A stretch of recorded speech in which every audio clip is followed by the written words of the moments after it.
जी।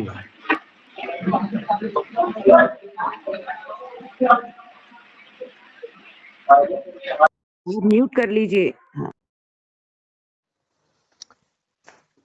जी, सबको प्रणाम, सबका हार्दिक अभिनंदन, सबका स्वागत और परमात्मा की स्तुति से आरंभ करना चाहूँगा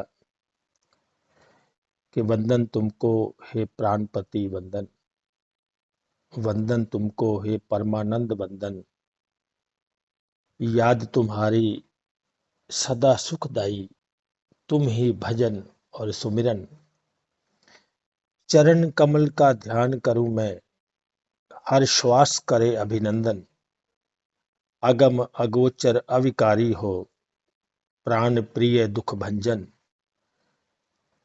सर्वव्यापक और आनंद दाता, समर्पण तुम्हें तन मन धन, इस सृष्टि के तुम हो स्वामी, तुझी में है हर कण कण, करुणा करके शरण में ले लो, काटो भव के बंधन, वंदन तुमको हे प्राणपति वंदन, वंदन तुमको हे परमानंद वंदन, परमपिता परमेश्वर की जय हो।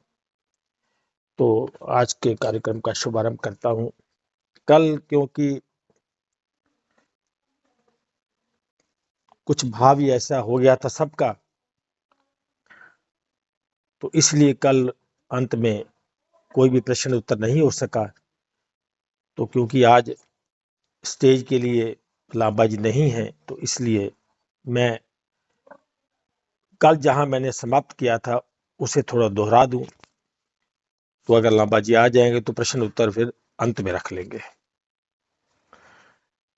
जहां मैंने जी का जी जी जी बस यही निवेदन करना चाहते थे कि कल के विषय को, चूंकि शायद जीव मतलब माया और ईश्वर के मिलन से संबंधित विषय चल रहा था। कल मैं यात्रा में था, ठीक से सुन नहीं पाया, तो मैं चाहूंगा कि उसे थोड़ा दोहरा दें, तो जिन लोगों ने नहीं सुना वो उनको अच्छी तरह पकड़ में आ जाए।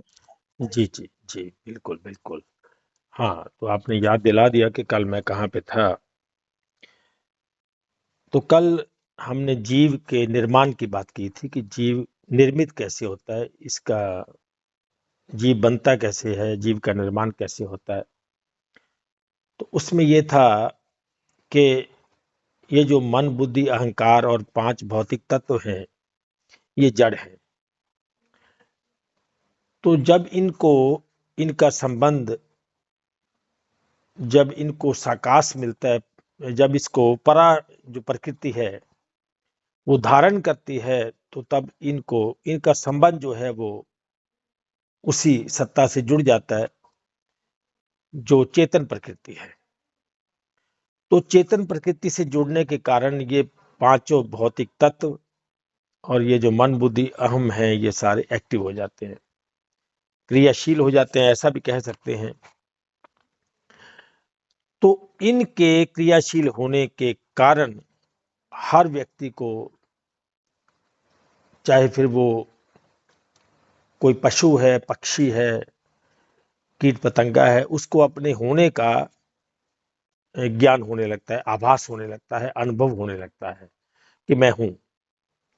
जब उस मैं हूं का अनुभव होता है उसे, तो फिर क्योंकि अब उसमें जैसा शरीर है, जैसे उसमें कल पुर्जे फिट किए गए हैं, तो उसी के अनुसार वो संसार में अपना जीवन जीता है। अगर किसी के पास हाथी का शरीर है तो उसको अपने हाथी होने का आभास होगा, किसी के पास शेर का शरीर है तो उसे अपने शेर होने का आभास होगा, और किसी के पास अगर सांप का शरीर है तो सांप का आभास होगा, तो अगर पेड़ है तो पेड़ का आभास होगा, तो अगर मानव है तो मानव का आभास होगा। अब क्योंकि मानव सब में श्रेष्ठ है, इसलिए परमात्मा की प्राप्ति का विधान जो है ये मानव को दिया गया है कि मानव उससे जान सकता है, क्योंकि मानव के पास जो मन और बुद्धि और मैं को जो एक्टिवेट किया गया है वो सबसे आगे है। मतलब ऐसे कहा जा सकता है कि अगर सबसे बड़ा सॉफ्टवेयर किसी में डाला गया है तो वो मानवीय मन में है, मानव तन में है, जो है मन बुद्धि अहम, वो सबसे अधिक उसमें फंक्शन दिए गए हैं, ऐसा भी कह सकते हैं। तो अब जब ये मन एक्टिव होता है, बुद्धि एक्टिव होती है, अहम एक्टिव होता है, तो इसमें तो कोई संदेह नहीं है कि तन का आभास तो होगा ही होगा, संसार का आभास भी होगा, परंतु उसे कहीं ना कहीं ऐसी प्यास लगी रहती है, क्योंकि अब कनेक्शन किसके साथ हुआ है? चेतन प्रकृति के साथ। अब चेतन प्रकृति के साथ जब उसका संबंध जुड़ता है तो स्वाभाविक है कि उसमें उसमें भी उसके गुण भी आएंगे। तो मन में जड़ के गुण भी रहेंगे और चेतन के गुण भी उसमें शामिल हो जाएंगे। अब चेतन कैसा है और संसार कैसा है, तो ये उसमें हो ही जाएगा। अब उसके सामने दो रास्ते हैं, दो रास्ते हैं। या तो वो अपना पहले वाला जो है, जिससे उसको बनाया गया है, निर्मित किया गया है, उस तरफ चल पड़े, तो या फिर जिससे उसको कनेक्शन मिला है, या वो उस तरफ चल पड़े। अब क्योंकि जहां से उसे कनेक्शन मिला है वो उसे जानता नहीं है, उसे जानता ही नहीं वो। उसे वहां से क्रियाशील तो अवश्य किया गया, परंतु उसे उसका ज्ञान नहीं है। उसका ज्ञान कोई देगा उसे, जबकि संसार का ज्ञान तो आपको हर चौक पे, चौराहे पे, अपने घर में, परिवार में, स्कूलों में, विद्यालयों में, कॉलेजों में सब दिया जा रहा है। आप जब पैदा हुए, तो मैं जब पैदा हुए, आप जब पैदा हुए, तो हमें जन्म से लेकर हम छोटे छोटे बच्चे के हम उनको ज्ञान देते हैं। तुम्हारी आंख कहाँ है, तुम्हारा नाक कहाँ है, ये तुम्हारा क्या लगता है, पापा बोलो, मम्मी बोलो, तो चाचू बोलो, दादा बोलो, दादी बोलो, नाना बोलो, नानी बोलो, तो ये सब चलता है। तो ये उनको बचपन से इस ज्ञान को दिया जाने लगता है, और वो इस ज्ञान के इतने अभ्यास में हो जाते हैं कि अब 24 घंटे में, मान लो उन्होंने 8 घंटे 10 घंटे नींद में भी लगा दिए। छोटा बच्चा थोड़ा ज्यादा सोएगा, तो जब वो अपनी स्कूल वाली एज में आता है, 4 5 6 साल की उम्र में, तो उसको ये संसार का ज्ञान उसमें भरा जा रहा है, भरा जा रहा है, भरा जा रहा है। और जो ज्ञान भरा जाता है, फिर उसका वो अभ्यास करता है। अभ्यास करने से क्या होता है कि उसका जो चेतन मन पीछे हटने लगता है और अवचेतन मन आगे होने लगता है। जैसे हमने कल साइकिल का, मोटरसाइकिल का, कार का उदाहरण दिया, तो हम जिस भी काम को पहली बार करते हैं, पहली बार कोई भी काम ले लो, संसार का कोई भी काम, चाहे छोटे से छोटा काम है, चाहे बड़े से बड़ा काम है, भले आपने पहली बार अपना वस्त्र डालना सीखा होगा, कि मैं, चाहे अब खाना भी आपको पहले खिलाया गया होगा मां के द्वारा, आपको खुद खाना नहीं आता था, तो फिर आपने जितने भी काम किए, पहली बार जब नहाए भी होंगे तो उसकी एक अलग अनुभूति हुई होगी। पहले तो मां ने नहलाया। तो कोई भी काम जो जिसको आपने पहली बार किया होगा, तो उस काम को आपने चेतन मन से किया होगा, तब पूरा ध्यान आपने उसमें लगाया होगा कि मुझे कैसे करना है, क्योंकि आप सीख रहे हैं। तो उसके बाद जब 2 बार, 4 बार, 5 बार, 10 बार आपने उस काम को किया, तो उसके बाद आप उस काम के साथ कोई और काम भी कर सकते हैं, क्योंकि अब आपके अवचेतन मन में वो फिट हो गया। अब वो ऑटो पायलट वाला काम हो गया कि आप उसमें उस काम को भी कर रहे हैं, उसके साथ साथ कोई और काम भी कर रहे हैं। अब माताएं बहनें वो स्वेटर भी बना रही हैं, साथ में बात भी कर रही हैं, तो उनको अपने आप वो होने लगता है। तो अवचेतन मन इतना बह गया, इतना बह गया, कि उसने धर्म को भी इसी में लपेट लिया। धर्म का भी अभ्यास करने लगा वो। धर्म प्रेम का विषय है, धर्म जिज्ञासा का विषय है, धर्म श्रद्धा का विषय है। अब उसने अपना प्रेम, श्रद्धा, जिज्ञासा जो था, वो सारे का सारा अपने अवचेतन मन को दे दिया। अवचेतन मन को दिया, जब जब अवचेतन मन को देगा, तो अभ्यास के बिना अवचेतन मन किसी बात को ग्रहण नहीं करता है। अवचेतन मन तभी एक्टिव होगा जब उसको उसका अभ्यास हो जाएगा। तो धर्म का भी अभ्यास होने लगा कि मुझे फलां ग्रंथ को पढ़ना है, फलां आरती को करना है। अब आरती कहीं और है, मन कहीं और है, जो अब वो दो दो काम भी एक साथ कर सकता है। अब धर्म ग्रंथ कुछ लोग आपको दिखाई देंगे पढ़ते हुए ऐसे जैसे वो धर्म ग्रंथ पढ़ते हो, तो उनको ग्रंथ देखने की जरूरत नहीं पड़ती है, क्योंकि उनके अवचेतन मन में सारा फिट हो चुका है, याद है उनको सारा। उसी प्रकार जो उन्होंने शब्दों को सुना होगा अपने जीवन काल में, जिसका अभ्यास किया होगा, जब आप वही शब्दों को बोलोगे, उन्हीं शब्दों को जब आप बोलोगे, तो वो उनका अर्थ वही लगाएंगे जो उन्होंने अपने जीवन काल में सुना है। बस उससे आगे उनका मन जा ही नहीं सकता। उनके पास सारे के सारे शब्द अवचेतन मन वाले हैं, अवचेतन मन वाले। तो उसी संदर्भ में अब क्योंकि अब दो संबंध जुड़े, उनके दो संबंधों के बीच में है वो चेतन अवचेतन। अब इस तन में जो है वो अपरा वाला समान भी है और परा वाला भी है। परा ने धारण किया अपरा को, तो जब परा अपरा को धारण करेगी, जब जड़ को चेतन धारण करेगा, तो इसमें तो कोई संदेह नहीं कि जड़ एक्टिव तो होगा, तो चलता हुआ दिखाई देगा, हंसता हुआ दिखाई देगा, घूमता हुआ दिखाई देगा, गाता नाचता हुआ, ध्यान करता हुआ, नृत्य करता हुआ, रोता हुआ, ये सब दिखाई देगा। तो जो दिखाई देता है, जो हमारे सामने प्रत्यक्ष है, तो उसकी ओर ध्यान ज्यादा जाएगा। तो इसी कारण संसार में जितनी भी आज पूजा है, भक्ति है, ये नाम है, ये है, फलां है, तो इसकी ओर आपको ज्यादा लोग आकर्षित होते हुए मिलेंगे, क्योंकि ये अपरा में आकर्षित होना बड़ा आसान है। क्योंकि आखिर मन का बेस क्या है? मन का बेस क्या है? आप किसी को ज्ञान सुनाओ, जब आप किसी को ब्रह्म ज्ञान, तत्व ज्ञान, जब आप गहराई में जाएंगे ना, तो बोलेगा ये तो बहुत मुश्किल है, इतना गहरा तो मैं कभी गया ही नहीं, मुझे कोई आसान मार्ग बताओ। आसान मार्ग वो माने जिसे मैं दूसरे काम करते हुए भी कर सकूं, मुझे कोई मुश्किल ना हो। अब क्योंकि तत्व ज्ञान जो है वो चेतन मन का पाठ है, तो इसलिए वो किसी भी संस्था में, किसी भी संप्रदाय में प्रवेश कर जाएगा। जब इतने लाखों लोगों को, हजारों लोगों को ऐसा करते हुए देखता है, तो उसके मन को एक तसल्ली होती है।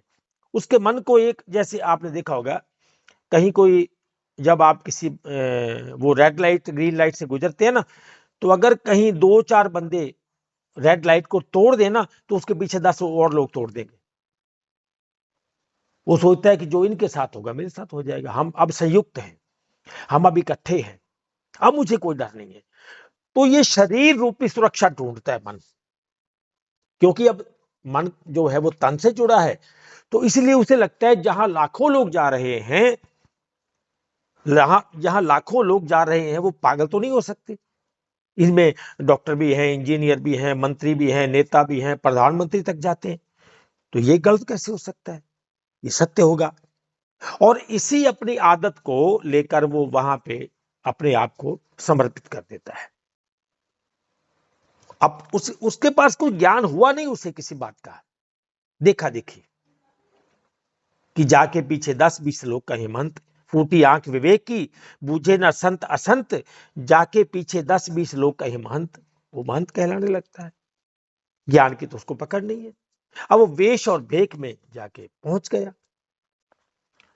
अब मान लो वहां ये बोला जा रहा है, अभी आपको ज्ञान नहीं हुआ है, अभी आपको ये दिया गया कि आपको आत्मा का ज्ञान दिया गया, देखो जी आत्मा ऐसा है, तो आत्मा ऐसा है, तो आत्मा ऐसा है, तो आप ही आत्मा ही तो हो, और आत्मा के सिवा आप क्या हो।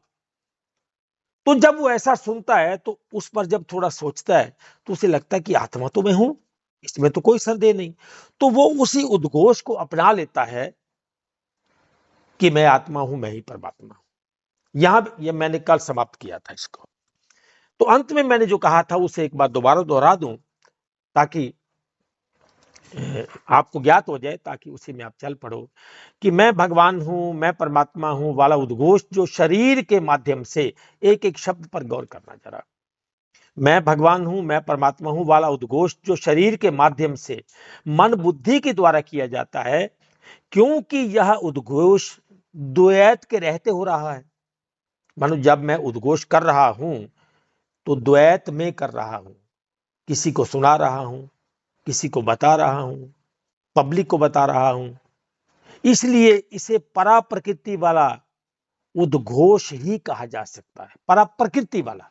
मैंने अपरा नहीं कहा, अभी मैं इसको परा ही बोलूंगा, क्योंकि अपरा बोलूंगा तो फिर और इसके अर्थ निकलने लगेंगे। अब क्योंकि परा प्रकृति और अपरा प्रकृति, परा ने अपरा को धारण किया हुआ है, इसलिए ये परा प्रकृति वाला उद्घोष कहा जा सकता है, अर्थात जीव रूप वाला उद्घोष कहा जा सकता है इसे, क्योंकि यह उद्घोष अनादि वाला नहीं है। ये उद्घोष अनादि वाला नहीं है, जब कुछ भी नहीं था वो वाला तो नहीं है। यह उद्घोष संपूर्ण शक्ति सत्ता से युक्त नहीं है, सर्वशक्तिमान वाला और सर्वव्यापकता वाला नहीं है, दोनों प्रकृतियों के स्वामी वाला नहीं है, सबके प्राण पति वाला नहीं है, तीन स्थितियों के जानकार वाला नहीं है, तीनों स्थितियों से ऊपर उठकर कहने वाला नहीं है, देह और इंद्रियों के अनुभव से रहित वाला नहीं है। और तो और ये उद्घोष धर्म ग्रंथों में परमात्मा के जितने भी लक्षण दिए गए हैं, या हम परमात्मा का जिन गुणवाचक और लक्षणवाचक शब्दों से गुणगान करते हैं, उन गुणों और लक्षणों से युक्त नहीं है, क्योंकि यह उद्घोष है कि मैं परमात्मा हूं। अब क्योंकि ये उद्घोष धर्म ग्रंथों में परमात्मा के जितने लक्षण लिखे गए हैं, अंकित हैं, हम पढ़ते हैं, सुनते हैं, अथवा जिनको हम बोलते हैं गुणवाचक लक्षण, चाहे वो प्रेमवाचक लक्षण है, प्रेम का सागर है, दया का सागर है, अनंत है, विशाल है, विराट है, हम जो भी बोलते हैं, सर्वव्यापक है, सर्वशक्तिमान है, सर्वज्ञ है, अब जो हम गुणगान करते हैं, अब उन गुणों और लक्षणों से युक्त नहीं है, मैं उस पर अपने आप को फिट नहीं कर सकता, इसलिए इसे अपरा प्रकृति वाला और परा प्रकृति वाला जीव रूप उद्घोष भी कहा जा सकता है। इसमें परा भी मिक्स है और अपरा भी मिक्स है इसमें। अब ये सबके माता पिता और सबके जीवन के आधार वाला उद्घोष नहीं है, इसलिए इसे अपरा प्रकृति और परा प्रकृति के संयोग से निर्मित उद्घोष ही कहा जा सकता है। अगर ये उद्घोष अनादि वाला है, बाय द वे एक पल के लिए हम मान लेते हैं कि ये उद्घोष अनादि वाला है, परम तत्व वाला है, तो फिर हमें उनसे ये निवेदन करना पड़ेगा, विनम्र निवेदन करना पड़ेगा, मैं भी करूंगा कि मैं उनसे विनम्र निवेदन करूंगा कि उन्हें जनमानस को अपनी विभूतियों का विस्तार भी बताना चाहिए। उसकी विभूतियां क्या है? क्योंकि परमात्मा प्रकृति और देवताओं के भी आदि कारण होते हैं। परमात्मा जो है, परम तत्व जो है, वो प्रकृति के भी आदि कारण हैं और देवताओं के, ऋषियों मुनियों के भी आदि कारण होते हैं। अतः उन समस्त विभूतियों के स्वामी परमेश्वर से उनकी विभूतियों की महिमा हमें सुनना चाहिए, ऐसा निवेदन करना चाहिए कि आप अपनी विभूतियों का जो महिमा है उसे सुनाइए, मैं आपकी विभूतियों को जानना चाहता हूं, सुनना चाहता हूं, ऐसा निवेदन तो हमें करना चाहिए। क्योंकि अर्जुन ने ऐसा निवेदन किया था श्री कृष्ण जी से। जब आप अध्याय 10 के श्लोक नंबर 10 या 11-12 से जाएंगे तो वहां आपको ऐसा मिलेगा।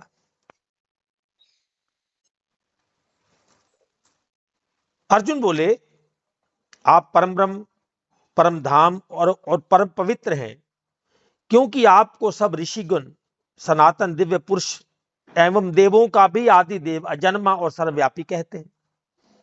वैसे ही देवऋषि नारद तथा असित और देवल ऋषि तथा महर्षि व्यास भी कहते हैं, और आप भी मेरे प्रति ऐसा कहते हैं।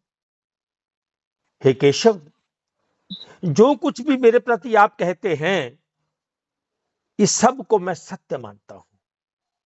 हे भगवान, आपके लीलामय स्वरूप को ना तो दानव जानते हैं और ना देवता ही जानते हैं। हे भूतों को उत्पन्न करने वाले, हे भूतों के ईश्वर, हे देवों के देव, हे जगत के स्वामी, हे पुरुषोत्तम, आप स्वयं ही अपने से अपने को जानने वाले हैं या जानते हैं। इसलिए आप ही उन अपनी दिव्य विभूतियों को संपूर्णता से कहने में समर्थ हैं।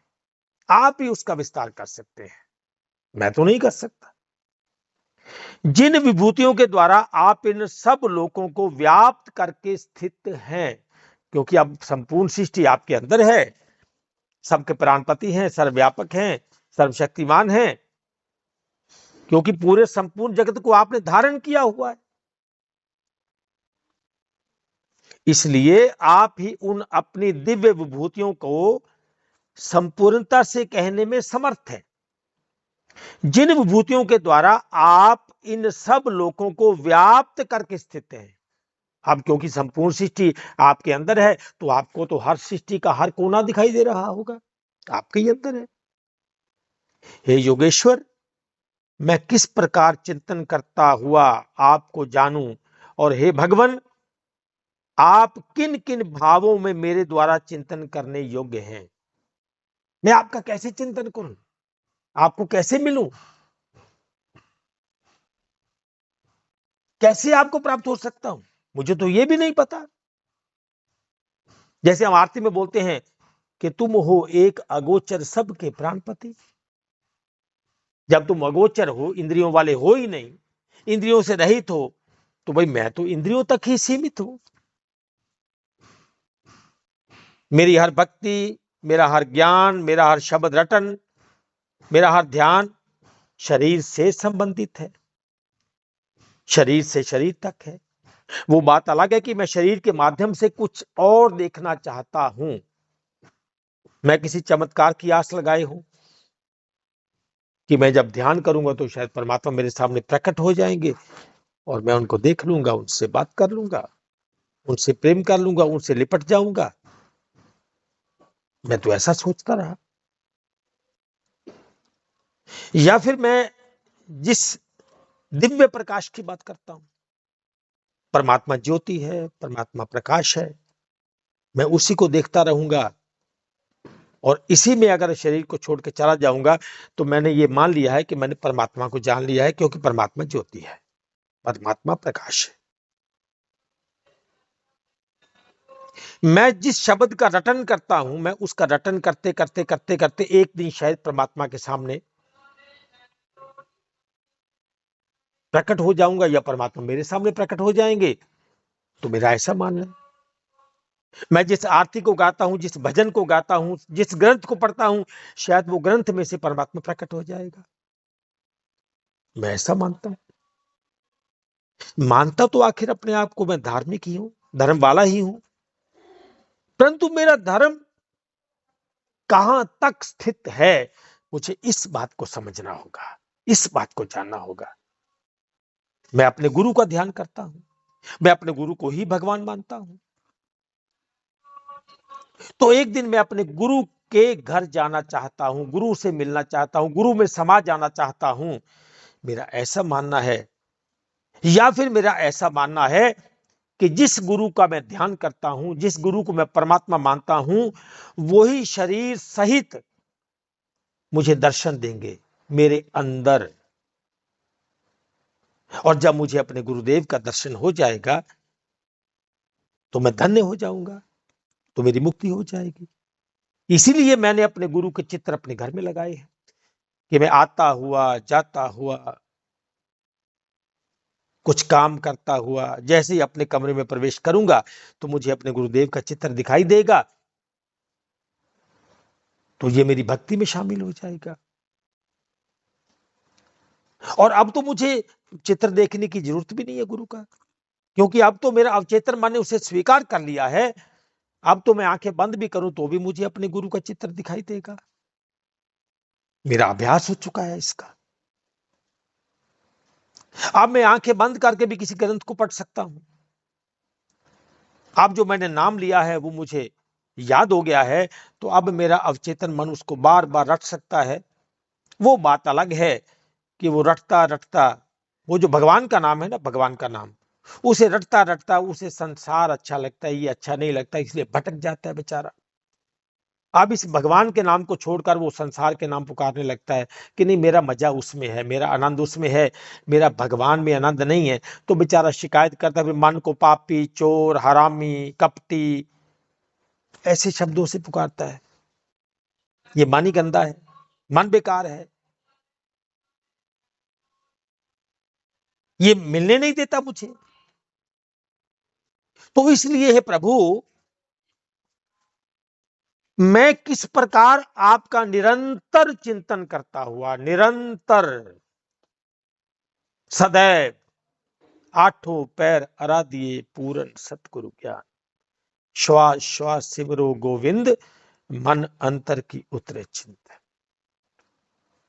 उठत बैठत सोवत नाम, नामा कहे त्रिलोचना, मुख ते राम संभाल। नामदेव जी और त्रिलोचन जी का संवाद हुआ, वार्ता हुआ। तो त्रिलोचन जी ने नामदेव जी से पूछा कि नामदेव जी, आप तो काम करते हैं सारा दिन, तो फिर ये नाम कब जपते हैं, ध्यान कब करते हैं परमात्मा का? तो नामदेव जी ने उत्तर दिया त्रिलोचन जी को कि नामा कहे त्रिलोचना, मुख ते राम संभाल। ये जो तेरा मुख वाला राम है ना, इसको संभाल के रखो, संभालो इसको। नामा कहे त्रिलोचना, मुख ते राम संभाल, हाथ पैर ते काम कर, चित्त निरंजन डाल। मैं काम तो हाथ पांव से करता हूं, परंतु मेरा चित्त जो है वो निरंजन के साथ जुड़ा रहता है। एक दृष्टि कर संसार जाने, जोगी कही सोई। जोग न खिंता जोग न डंडे, जोग न पसम चढ़ाइए, जोग न मुंडी मुंड मुंडाए, जोग न सिकी बाहिए। अंजन माहे निरंजन रही है, जोग जुगत इव पाई है। जोग एक जुक्ति है, इव पाई है। तुम हो एक अगोचर सबके प्राणपति, किस विध मिलूं गुसाई तुमको मैं कुमति। अब जब मैंने सुना है तुम अगोचर हो, तो ये तो मेरी बुद्धि के आगे का विषय हो गया। तो मैं वो विधि पूछता हूं, वो जुगत पूछता हूं, तुमको कैसे मिलूं? फिर तो मैं कुमति हो गया, मैं तो मंदबुद्धि हो गया, मैं तो बुद्धिहीन हो गया। तुमको मैं कुमति, कुमति माने क्या है? मैं बुद्धू हो गया, बुद्धू हूं मैं, मुझे नहीं पता कैसे मिलना है।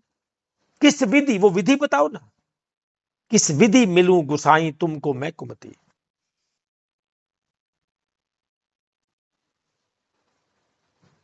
किस विधि से मिलूं, किस विधि से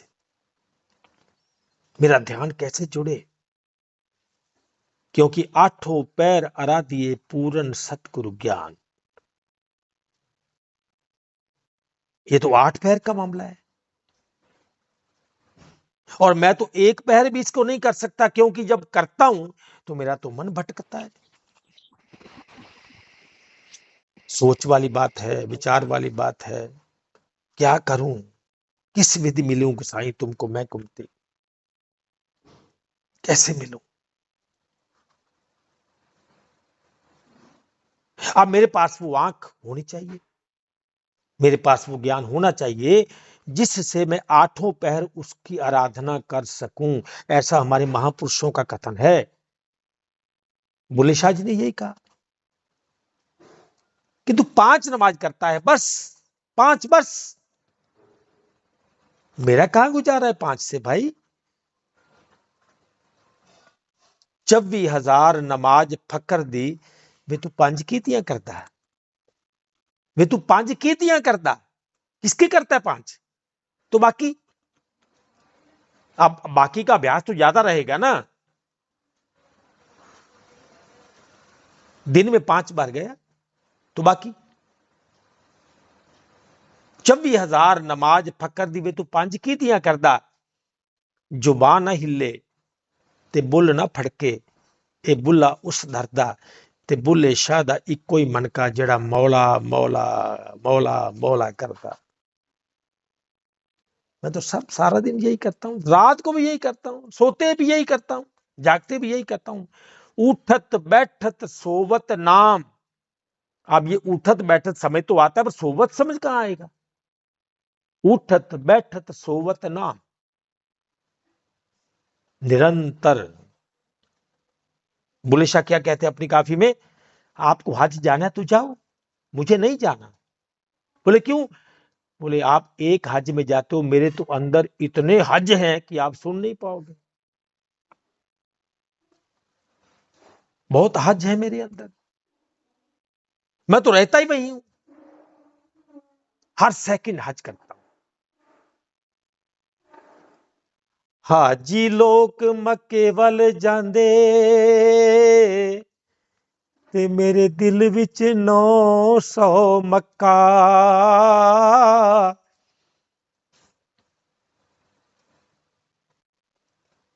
हाजी लोग मक्के की ओर जाते हैं और मेरे इस मन में 900 मक्का है, 900 मक्का। बताइए ना। हाजी लोग मक्के वल जांदे ते मेरे दिल विच 900 मक्का। विचे हाजी ते विचे काजी ते विचे चोर उचक्का, नी मैं कमली हां। हाजी लोग मक्के वल जांदे ते असां जाना तख्त हजारे। जित वल यार तिते वल काबा ते भावें फोल किताबां चारे, नी मैं कमली हां।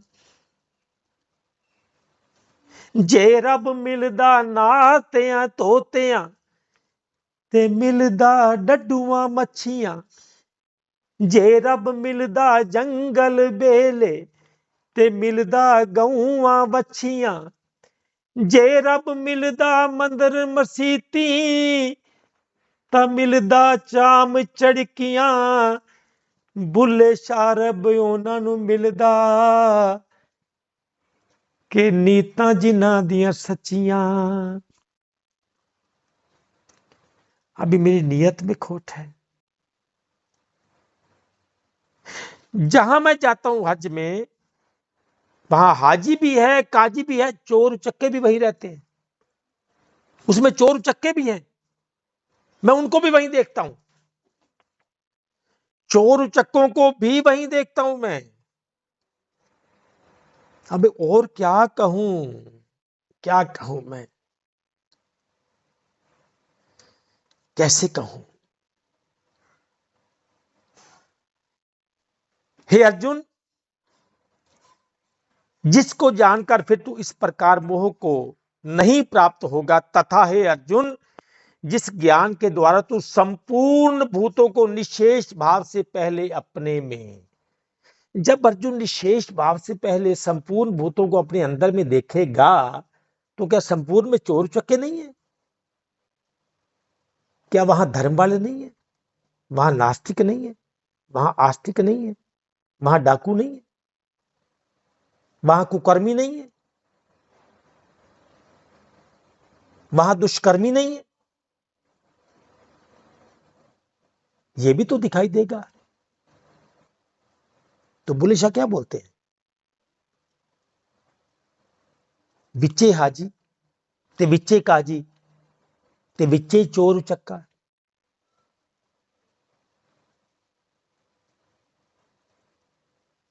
बोले तू सब कर, पर एक का हो जा। ये तभी दिखेगा तुम्हें जब उसका हो जाएगा। पाप भी तेरे रास्ते की रुकावट नहीं है, क्योंकि पाप परमात्मा से बड़ा थोड़ी है कोई, ये तो उसका मायावी जगत है ना। उसका खेल है ना ये। काल काल सबको कहे, ये तो काल जगत है, परंतु तू तो काल से न्यारा है भाई, तू तो न्यारा है काल से। इसका पता कब चलेगा? हे योगेश्वर, मैं किस प्रकार निरंतर चिंतन करता हुआ आपको जानूं, और हे भगवान, आप किन किन भावों से मेरे द्वारा चिंतन करने योग्य हैं। हे जनार्दन, अपनी योग शक्ति को, अपनी योग शक्ति को और विभूति को फिर से विस्तार पूर्वक कहिए, फिर से विस्तार पूर्वक कहिए, दोबारा कहो। किसको? एक तो अपनी योग शक्ति को दोबारा से कहो मुझे, और फिर अपनी विभूति को दोबारा से कहो, क्योंकि आपके अमृतमय वचनों को सुनते हुए मेरी तृप्ति नहीं होती, उत्कंठा बनी रहती है, और सुनो और सुनो और सुनो, क्योंकि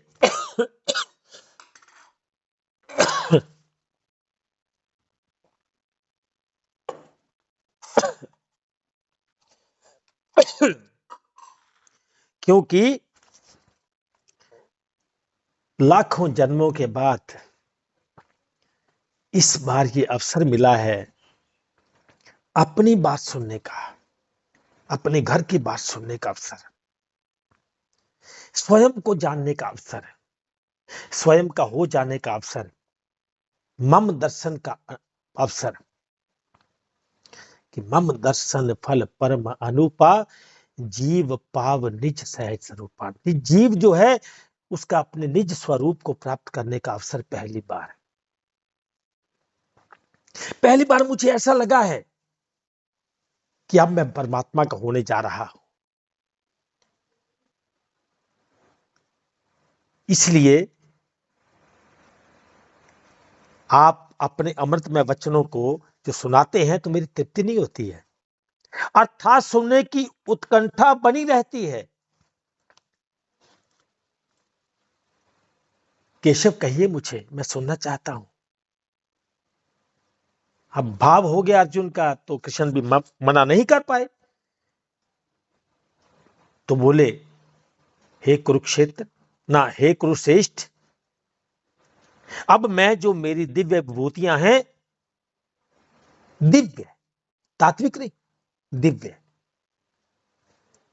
उनको तेरे लिए प्रधानता से कहूंगा। मेन माने प्रधान प्रधान विभूतियां कहूंगा, आम नहीं कहूंगा। आम तो मैं सब तो बता नहीं सकता ना, प्रधानता से। जैसे हम एक तो मैच देखते हैं, पूरा मैच एक उसका हाईलाइट, प्रधानता से मेन बॉल, मेन रन, उनको तेरे लिए प्रधानता से कहूंगा, क्योंकि मेरे विस्तार का अंत नहीं है। हे अर्जुन, सबसे पहले सुनो, सबसे पहले क्या शब्द कहा? सबसे पहले अहम आत्मा गुडाकेश सर्वभूताशय स्थितः, अहम आदिश मध्यम च भूताना मंत एव च। हे अर्जुन, अहम आत्मा गुडाकेश, हे गुडाकेश, मैं सब भूतों के हृदय में स्थित सब का आत्मा हूं। अब जीव आत्मा से आत्मा पे काम आ गया, तथा संपूर्ण भूतों का आदि, मध्य और अंत भी मैं ही हूं। विभूतियां हैं ये, विभूतियां दिव्य। उसके बाद फिर लगातार बहुत कुछ कहा, बहुत कुछ कहा, बहुत कुछ कहा। अध्याय 10 खोलना और यहीं से शुरू हो जाना, बस फिर चले चलना, चले चलना, क्या क्या क्या क्या नहीं कहा है। वृक्षों में पीपल, देव ऋषियों में नारद, गंधर्व में चित्ररथ, सिद्धों में कपिल मुनि, घोड़ों में अमृत के साथ उत्पन्न होने वाला उच्चैश्रवा नामक घोड़ा, हाथियों में एरावत, क्या क्या नहीं कहा। नागों में शेषनाग, बहुत कुछ कहा। और अंत में ये कहा, अथवा हे अर्जुन, इस बहुत जानने से तेरा क्या प्रयोजन है? मैं इस संपूर्ण जगत को अपनी योग शक्ति के एक अंश मात्र से धारण करके स्थित हूं। अब जब हम ये श्लोक को पढ़ते हैं ना, तो हम इसमें पता क्या पढ़ते हैं कि सृष्टि परमात्मा में है, परंतु इसमें जो शब्द योग शक्ति है ना, क्योंकि इसको हम अवचेतन मन से पढ़ते हैं। काश इसे चेतन मन से पढ़ा जाता, क्योंकि परमात्मा जब भी प्राप्त होगा चेतन मन की अवस्था से होगा, अवचेतन से नहीं होगा। अवचेतन अभ्यास है संसार का, जैसे साइकिल चलाने का अभ्यास, वैसा ही अभ्यास मेरी भक्ति का। अथवा हे अर्जुन, इस बहुत जानने से तेरा क्या प्रयोजन है? मैं इस संपूर्ण जगत को अपनी योग शक्ति के एक अंश मात्र से धारण करके स्थित हूं। अब ऐसा ज्ञान में दिखना चाहिए। हां, यह सच है कि यह संसार योग शक्ति के अंश मात्र में धारण करके स्थित है।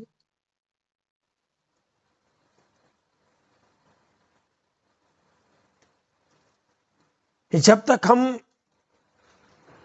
अपने अवचेतन मन और चेतन मन को नहीं समझते, हमें यह समझ नहीं आ सकता कि मैं कहां जा रहा हूं। कहां जा रहा है तू ऐ जाने वाले, अंधेरा है मन का, दिया तो जला ले। हमने जिन बातों को बरसों से सुन रखा है और जैसा सुन रखा है ना, हम हर उत्तर को उसी को आधार बना के देखते हैं। बस मैंने सुन लिया, बोल दिया तो बोल दिया, बस अब उसका उत्तर जो भी है मुझे क्या लेना, बस मैंने बोल दिया। जैसे हम पृथ्वी को, अग्नि को, जल को, वायु को, आकाश को जड़ तो मानते हैं, स्वीकार करते हैं, परंतु मन को जड़ बोलते हुए हमें संकोच होगा। जब बोलो मेरा मन जड़ है कि चेतन है, या जो मेरा मन है, अब ये सब मान लेंगे कि मैं किसी तन से पैदा हुआ हूं, ये मान लेंगे। पृथ्वी को जड़ मान लेंगे, अग्नि को जड़ मान लेंगे, उनको होश नहीं है। जल को मान लेंगे, वायु को मान लेंगे, आकाश को मान लेंगे, इनको होश नहीं है अपना। परंतु मन को बोलते हुए बहुत संकोच होगा, जोर लगाना पड़ेगा। मेरा अवचेतन मन स्वीकार नहीं करता है कि मेरा मन भी जड़ हो सकता है या जड़ी हो चुका है, नहीं मानेंगे, बोल नहीं पाएंगे, क्योंकि मन को जड़ बोलते हुए मुझे चेतन मन से काम लेना है। अब चेतन मन से मैं काम लेना नहीं चाहता हूं, मेरी धारणा टूट जाएगी। अगर मैंने कहीं चेतन मन से इसको समझ लिया, तो अगर मेरी धारणा टूट गई तो उसका जिम्मेदार कौन? मेरे तो 20 साल, 15 साल, 25 साल खराब हो जाएंगे, उनका जिम्मेदार कौन होगा?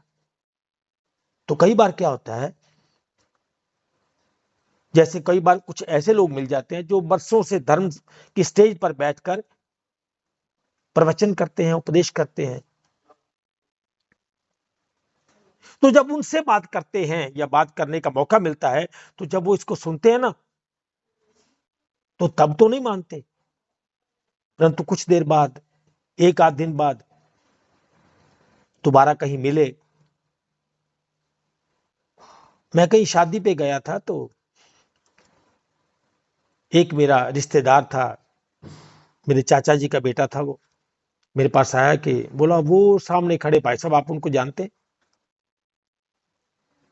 मैंने कहा कौन? वो बोला जो पिलर के साथ हाथ लगा के खड़ा है। मैंने कहा नहीं, मैं नहीं जानता। बोला नहीं, आप जानते हैं उनको? मैंने कहा भाई नहीं जानता। बोला वो आपकी बात कर रहे हैं। मैंने कहा मेरी बात कर रहे हैं? बोले हाँ। मैंने कहा क्या? बोले वो बोल रहे हैं कि वो जो बंदा सामने खड़ा है ना, वो सफेद कुर्ते पजामे वाला, उससे बात मत करना। तो दूसरा पूछ रहा था क्यों? ऐसी क्या बात है? बोले मैंने एक बार बात की थी, 1 महीना तक मैं सेट नहीं हुआ, परेशान रहा। मैंने कहा हाँ, अब मुझे समझ आ गया, हाँ जानता हूं, मेरी बात हुई थी इनसे।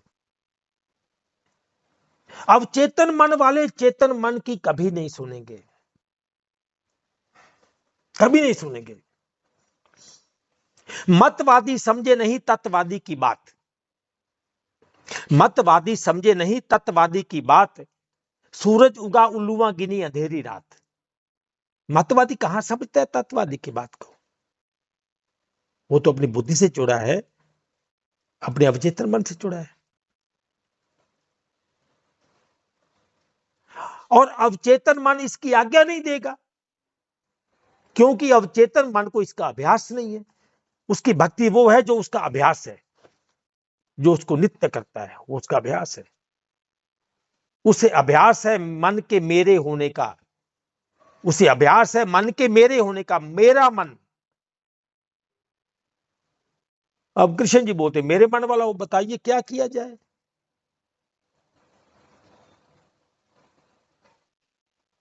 मेरे मन को अभ्यास है मेरे होने का, अभ्यास है मेरे मेरे सुखी होने का, मेरे दुखी होने का। मुझे अभ्यास है मेरे मन के पापी होने का, काल का एजेंट होने का, मन के लोभी होने का, विकारी होने का, वगैरह वगैरह वगैरह। मेरे मन में उठती हुई कामनाएं, इच्छाएं, मन में आते हुए विचार, मन में जागा हुआ प्रेम, मन में जागी हुई जिज्ञासा, लगन आदि, उसे अपने मन के तन में होने का आभास लगातार दिए जा रहा है। मेरे तन में मन है, ये मुझे आभास है। मैं अपने मन की बात बोलता हूं, मेरा मन ये कहता है, मेरा मन ये नहीं मानता है। शरीरवाचक हूं मैं। जब वह इसे जड़ कहकर अपने चेतन मन से इस पर विचार करने के लिए विविश, वो अपने मन को जड़ कहकर चेतन मन पर विचार करने के लिए विविश नहीं कर सकता, उसे फोर्स नहीं कर सकता उसे, कि आप मानो कि आप जड़ से आए हो, आपको मिटना होगा, मानना पड़ेगा आपको। मन के मिटे बिना मन मन नहीं हो सकता। बुद्धि और अहंकार को जड़ बोलते हुए बहुत जोर लगाना पड़ता है। मेरा मैं क्या जड़ है? नहीं मानेगा कोई, क्योंकि हर संप्रदाय संस्थान से मेरा मन तो जुड़ा हुआ है। जिस संप्रदाय को वो अपना संप्रदाय मानता है, जिस संस्थान को वो अपना संस्थान मानता है, जिस गुरु को वो अपना गुरु मानता है, तो वहां क्या जुड़ा उसका? मन ही तो जुड़ा है। मैं फलां संस्था का अनुयायी हूं, मैं फलां संस्था को मानता हूं, फलां संस्था में जाता हूं, फलां संप्रदाय को मानता हूं, फलां गुरु को मानता हूं। ये मानता मानता मानता मानता मानता किसको बोलते हैं? मानता शब्द किससे बना है? जहां मन की मान्यता है वही तो मानता है। परमात्मा को माना ही नहीं जाता, परमात्मा को तो जाना जाता है। मैं हिंदू हूं, ये मान्यता है कि ज्ञान है। मैं सिख हूं, ईसाई हूं, बौद्धि हूं, पारसी हूं, जैनी हूं, मुस्लिम हूं, ये मान्यता है या नहीं? ये सब मान्यताएं मन के कारण ही हैं। और परमात्मा क्या चाहता है? परमात्मा क्या चाहता है? क्या परमात्मा हिंदू है? आत्मा हिंदू है? आत्मा सिख है, आत्मा ईसाई है, आत्मा बौद्धि है, आत्मा नास्तिक है? क्या आत्मा धार्मिक है? जब मैं कहूंगा कि आत्मा धार्मिक है, तो आपको आपको सोचना पड़ेगा, ये तो नई बात सुना दी आपने। तो क्या आत्मा धार्मिक नहीं है? तो मैं कहूंगा हाँ, आत्मा तो कोई धार्मिक नहीं है। आत्मा का धर्म से क्या लेना? धर्म तो विधान है। किसके लिए? मानव के लिए। तो आत्मा मानव थोड़ी है जो इस विधान को स्वीकार करेगी। आत्मा तो सच्चिदानंद है, अजर अमर अविनाशी। नैनम छिंदंती शस्त्राणी, नैनम दहती पावका, न चैनम क्रीदंत्यापो, न शोष्यते मारुता। क्या आत्मा ने कभी यह कहा होगा कि मैं आत्मा हूं? सोचने वाली बात। आत्मा ये कहती होगी कि मैं आत्मा हूं? मैंने कभी विचार किया? मैंने कभी सोचा? मैंने कभी अपने आप को हिलाया कि जागो भाई जागो, क्या सोचते हो? कहां खड़े हो? कहां जा रहे हो? विचारो, सोचो।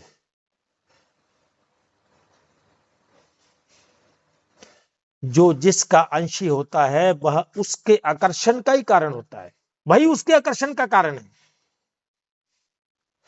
अब मैं जिसको मानता हूं मैं तो उसका अंश हूं, परमात्मा का नहीं। कोई अपने गुरु का अंश है, कोई अपने संस्थान का अंश है, कोई संप्रदाय का अंश है, वो उसको मानता है। मैं तो उन्हीं में हूं।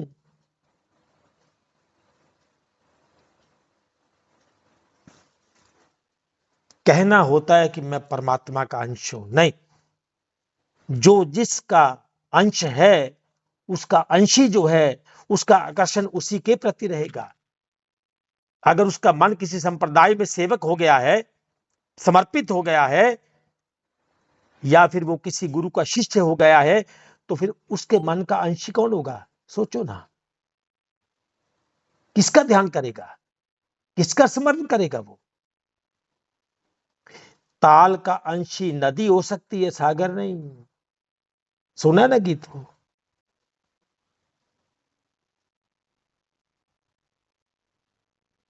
सूरज को धरती तर से, धरती को चंद्रमा।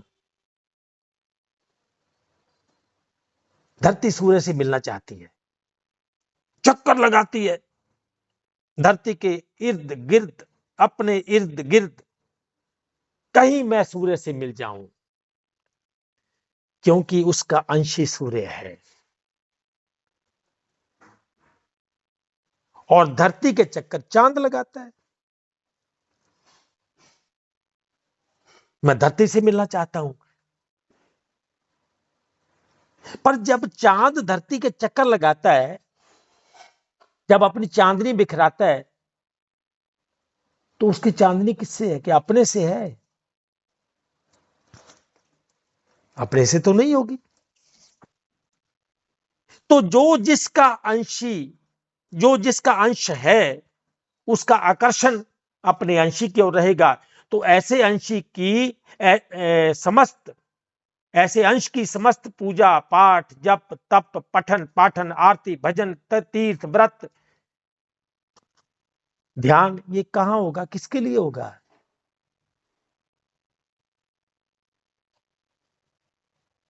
इसलिए श्री कृष्ण जी को अध्याय उसके 9 के 23 से 25 तक ये सब कुछ कहना पड़ा। अध्याय 9 में कहना पड़ा, हे अर्जुन, यद्यपि श्रद्धा से युक्त जो साकाम भक्त दूसरे देवताओं को पूजते हैं। अब क्योंकि मानव तन देवताओं से जुड़ा है, सारी शक्तियां, सारे उनके जितने भी उनके ज्ञान इंद्रियां हैं, कर्म इंद्रियां हैं, सबका एक एक देवता है। देवताओं का निवास है तन में, सेवा में लगे हैं तन की। कान का देवता और है, श्रवण का देवता और है, मुख का देवता और है, सब देवता ही देवता तो है। तो धन का देवता भी है, वर्षा का देवता भी है, अन्न का देवता भी है, बिल्डिंगों का देवता भी है। मकान बनाना है तो किसी और देवता का पूजन करेंगे, कुछ गाना है तो किसी और देवता का पूजन करेंगे, कुछ कमाना है तो किसी और देवता का पूजन करेंगे।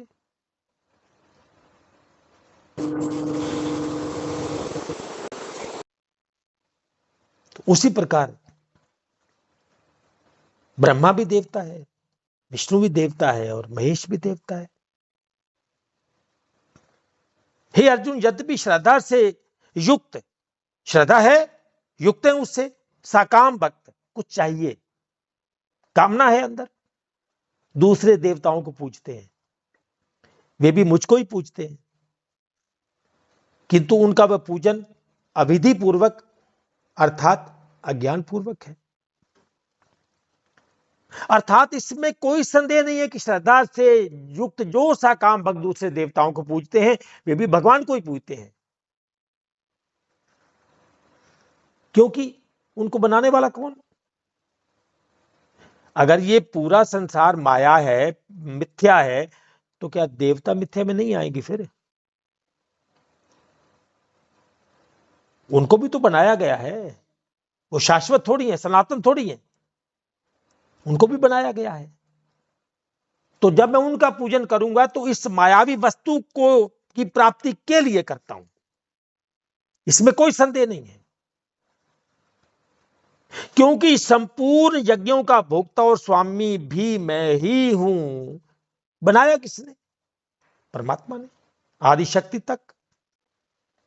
परंतु वे मुझ परमेश्वर को तत्व से नहीं जानते, इसी से गिरते हैं, अर्थात पुनर्जन्म को प्राप्त होते हैं, गिर जाएंगे, क्योंकि शरीर से आगे वो निकले नहीं, कभी कामनाओं से आगे कभी निकले नहीं।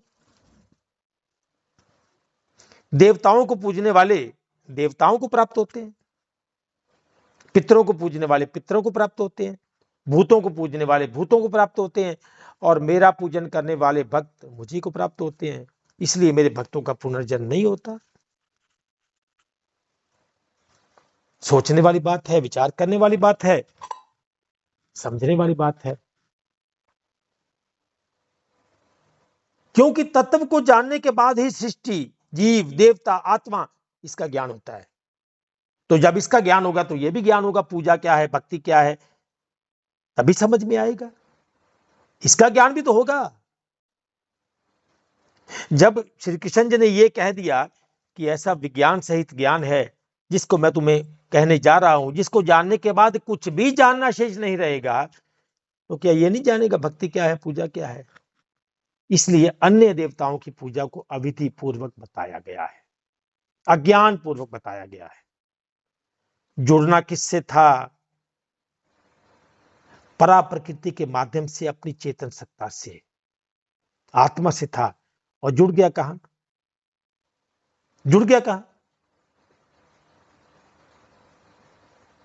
अष्टावक्र जब राजा जनक को उपदेश कर रहे थे तो उन्होंने राजा जनक को क्या कहा? ये आत्मा चैतन्य है, मुक्त है, असीम है, सर्वत्र है, व्यापक है, ये किसी बंधन में बंधी ही नहीं है।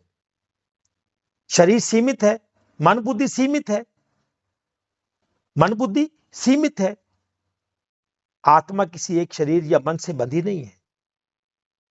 ये सारी भिन्नता शरीरगत है, मानसिक है, आत्मगत कोई भिन्नता नहीं है। इसलिए ये सारा समझाते हुए कि तू शरीर नहीं है, तू मुक्त ही है, मुक्ति तेरा स्वभाव है। जब ये बताया तो हैरान हुए कि ये कैसे हो सकता है।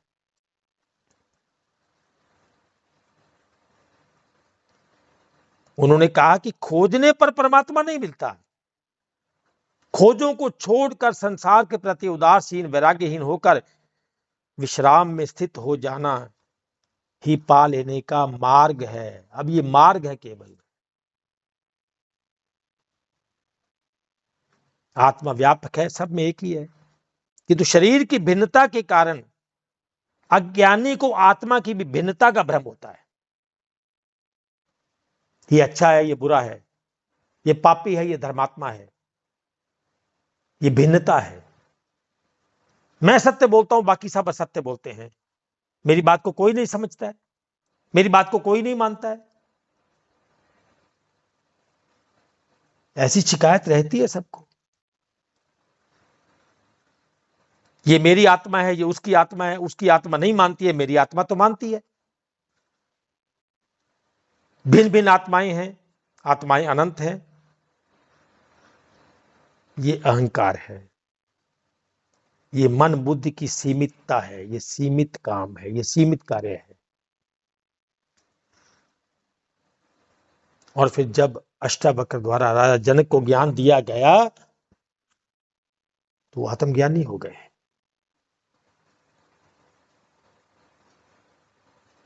आज इतना ही, इससे आगे फिर चलेंगे। परमात्मा ने चाहा तो, उसकी कृपा हुई तो आगे और बात करेंगे। लांबा जी भी आ गए हैं, तो विचारों को यही विराम दूंगा। इसके बाद जो भी वो कहेंगे उसी के अनुसार स्टेज संभालो। मेरा समय जो था वो समाप्त हो चुका है, मेरी सेवा जो थी वो समाप्त हो चुकी है, मेरा समय पूरा हो गया। तो अपनी वाणी को यही विराम देता हूँ। परमपिता परमेश्वर की जय। बहुत बहुत बहुत बढ़िया। बाकी सज्जनों, आज का विषय और गहरा है ही, सभी ने आज अनुभव कर ही लिया, एहसास कर लिया या प्रत्यक्ष दर्शन कर ही लिया होगा कि हम बहुत समय से सभी लोग अनजाने में एक कुछ शब्दों को ही तक सीमित थे, शब्दों के बीच में फंसे हुए थे, बाहर नहीं निकल पा रहे थे।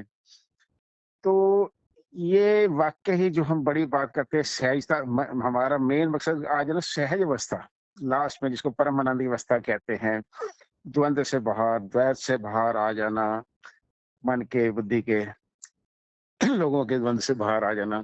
तो इस तरह ये अपने आप में स्थित होने की जब जो हम बात करते हैं, भी अपने आप में स्थित हो जा, ये छोड़ दे, ये छोड़ दे, भूल जा, इसको रहने दे, पर ये इतना तो चलो ये देख लिया ना कि इसके बिना अपने आप को जानने के लिए सारी बातें जानना है। ये मन के ऊपर चल रही थी, मन चेतन अवचेतन।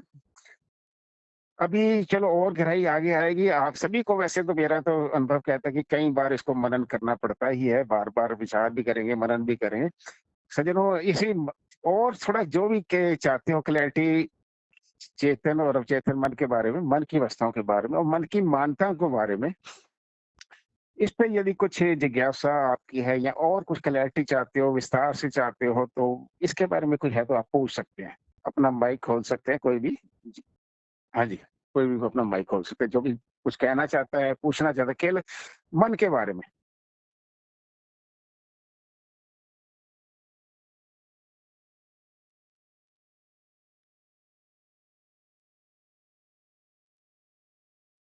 हाँ, तो फिर भी है, विषय सही है। थोड़ा सा मेरी रिक्वेस्ट है आपसे, थोड़ा सा आज रिपीट, सारांश दोबारा रिपीट कर दिए और अच्छा सभी को लगेगा। अभी वक्त जी जी रिपीट कर। जी जी, असल में बात यह है कि सब अपने भाव में डूबे हैं, इसमें कोई संदेह नहीं है, और उनको मनन करना भी चाहिए, क्योंकि मनन जो है बहुत फल देता है, बहुत फल देता है मनन। तो मनन के बाद चिंतन आएगा फिर कि मुझे क्या करना था, क्या मैंने किया, क्या करना चाहिए, ये चिंतन होता है फिर। तो सारांश ये है कि जितनी भक्तियां अवचेतन मन से हो रही है उसमें मेरा ध्यान नहीं है, वो अभ्यास है, केवल हो रही है। मैं तो उसमें केवल निमित्त मात्र होता हूं, बस मैं उसमें केवल निमित्त मात्र होता हूं। इस शब्द को पकड़ के रखना कि मैं भक्त नहीं होता, निमित्त होता हूं उसमें। उधर आरती चल रही है, उधर किसी ग्रंथ का पाठ कर रहा हूं, परंतु क्योंकि मेरा अवचेतन मन कर रहा है तो मैं कहीं और हूं। चेतन मन का उसमें कोई रोल रहता नहीं है, क्योंकि चेतन की वो रुचि नहीं है। चेतन का संसार में कोई रुचि नहीं रहता है, इसकी कोई रुचि नहीं संसार में, क्योंकि वो जानता है ये मिथ्या है। अब चेतन नहीं जानता, क्योंकि इसका जो एक पार्ट है, क्योंकि जहां ये इसका बेसिक है ना, बेसिक वो क्या है, वो जड़ है। तो ये अपने जड़ भाव से जुड़ा रहता है। अगर ये जड़ नहीं होता तो इसको संसार का आकर्षण होता ही नहीं। अगर ये चेतन होता, ये जड़ नहीं होता, तो मन को जितना भी जोर लगाते ये संसार में आकर्षित होता ही नहीं कभी। परंतु क्योंकि ये इंद्रियों का राजा है, इंद्रियों का स्वामी है, ये इंद्र है, इसलिए इसका आकर्षण होता है इसमें। मन षष्ठान इंद्रियाणि प्रकृति स्थान कर्षति।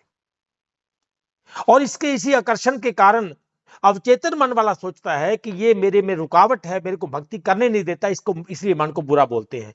पर भाई जिसके कारण ये चेतन हुआ है उस कारण तक कोई नहीं पहुंचता है।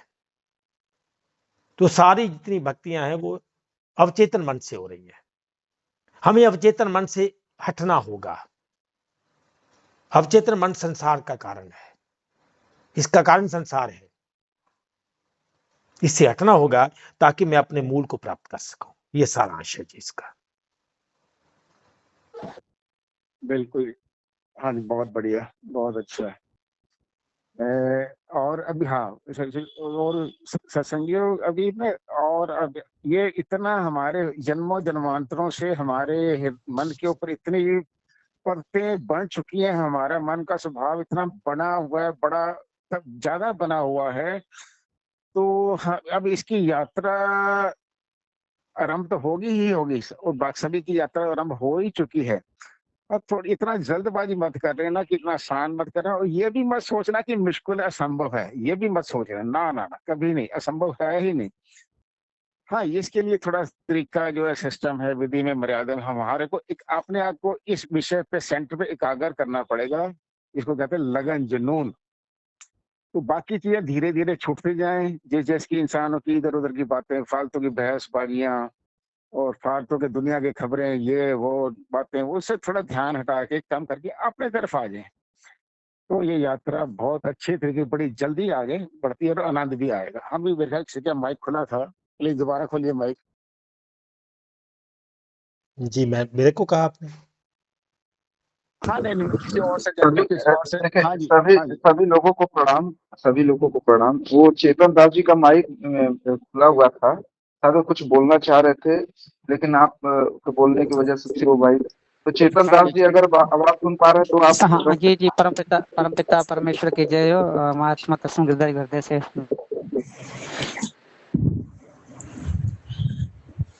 चेतन मकसद जो अज्ञान में है, संसार में फंसा हुआ है, और जो चेतन मन है उसको, जिसको ज्ञान प्राप्त हो गया परमात्मा की तरफ, मकसद के जिसका लगन है, उसको ऐसे हम समझे ना।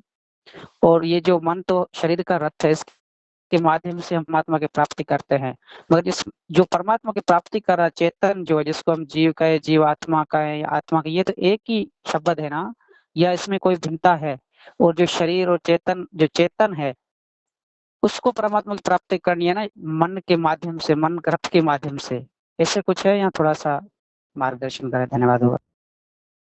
जी जी, चेतन दास जी, बहुत अच्छा प्रश्न किया आपने। तो ये जो मन है, ये रथी है शरीर का। तो रथी है तो इसी को चलाएगा भी, इसमें तो कोई संदेह नहीं है। परंतु सारथी कौन है, किसको जी होना फिर चाहिए? बोलिए जी, यही सार्थक हो।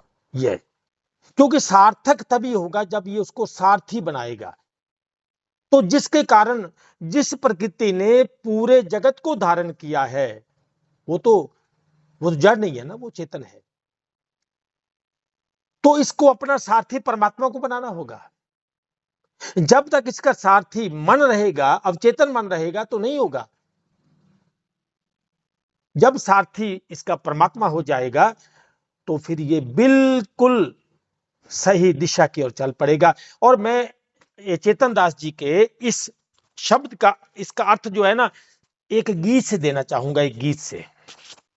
एक गीत के माध्यम से देना चाहूंगा। गीत है जी प्लीज। कि तोरा मन दर्पण कहलाए। बहुत अच्छा, आपको पकड़ में आ जाएगा, इसको जरा ध्यान से सुनना।